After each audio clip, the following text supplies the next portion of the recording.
Anima, Gate of Memories is a project that is still difficult to believe exists.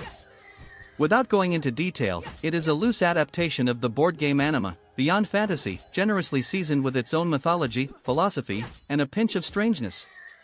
On paper, this mixture looks perfect, but in reality, everything turned out to be much more mundane. The technical execution was flawed, the mechanics were uneven, and potential buyers were discouraged even at the trailer stage. Thus was born one of the most underrated RPGs of its time, the European answer to Nier and Drakengard, known only to those who were looking for something unusual in the most obscure corners of the market in 2016. However, all this is now a thing of the past. Today we're going to talk about the Anima, Gate of Memories 1 and 2 Remastered Collection, which includes Gate of Memories and the Nameless Chronicles. A brief overview of the plot. Gate of Memories introduces us to an unusual duo, a girl with no name and no past, and her demon partner, imprisoned in a talking book. In pursuit of a stolen artifact, they find themselves in the Tower of Arcana, a space outside of time, where reality is intertwined with the sins, fears, and unfulfilled ideas of those who have ever entered these walls. The structure also serves as the symbolic heart of the story. In it, we meet former geniuses who have turned into terrifying heralds, collect fragments of their memories, and decide the fates of prisoners imprisoned in dark dungeons. And, of course, we search for the missing relic. But the sequel, Gate of Memories, The Nameless Chronicles, takes a different approach to storytelling. Here, we play as the Nameless One, an immortal anti-hero who has served the church for many years as a soulless tool for hunting dangerous demons.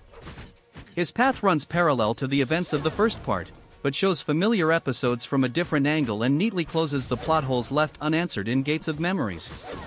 If the original captivates with its atmosphere, mystery, and symbolism, the sequel focuses on personal drama, a faster pace, and a vivid hero. The strengths of the duology remain intact: deep lore, religious allusions, philosophical motifs, and multiple endings. The problems, however, also remain. These include uneven dialogue, strange voice acting, and a heroine who still lacks charisma compared to her perpetually sarcastic partner. In terms of gameplay, both parts are budget third-person action RPGs where we fight monsters and explore levels in search of secrets and hidden passages. The clunky and monotonous combat system is based on a duo of heroes and instant switching between them, allowing you to combine melee attacks, ranged shots, and magic. In theory, this scheme should provide flexibility and room for experimentation, but in practice, everything boils down to banal enemy summoning and a stamina bar. It empties too quickly, slows down the pace, and often turns skirmishes into protracted and meaningless clashes. Against this backdrop, the only positive aspect is the boss fights, which force you to spin around the arena and use your entire arsenal of skills. Not everyone will be able to defeat them on the first try, but once you learn the basic patterns of enemy attacks, victory becomes only a matter of time. The world presented to us is much more appealing.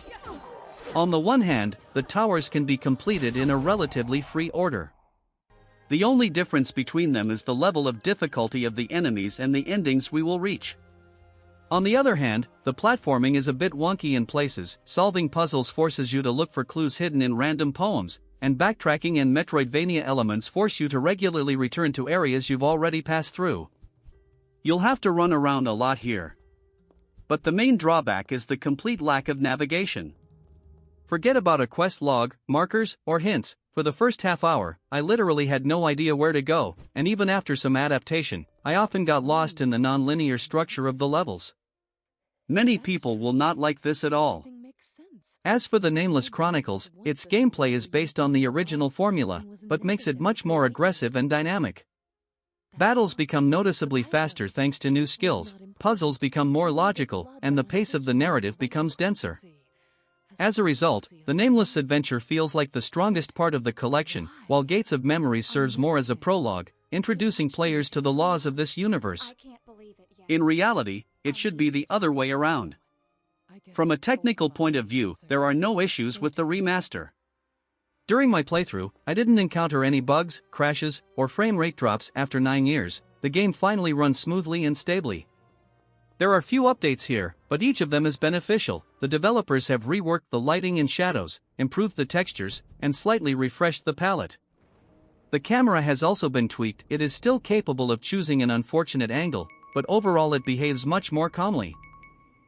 Anima, Gate of Memories 1 and 2 Remastered is an attempt to tidy up two strange, dark, and overly ambitious action RPGs. On the one hand, it has everything that makes Japanese-style projects so appealing: an atmospheric universe, unusual characters, a puzzle tower, interesting boss battles, and two intertwining stories about guilt, duty, and inner demons. On the other hand, every plus inevitably has its minus. The camera, although improved, is still capable of performing unimaginable somersaults at the most inopportune moments. The stamina system breaks the pace of combat, the platforming is sometimes annoying, and the lack of minimal hints or markers often leads to dead ends. If you like budget games where atmosphere is more important than mechanics and technical brilliance, then you definitely shouldn't pass this one by. It's still dangerous to us.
The Prince of Crows toyed with his fingers in the air. Each of his gestures drew dark, twisted shapes. With a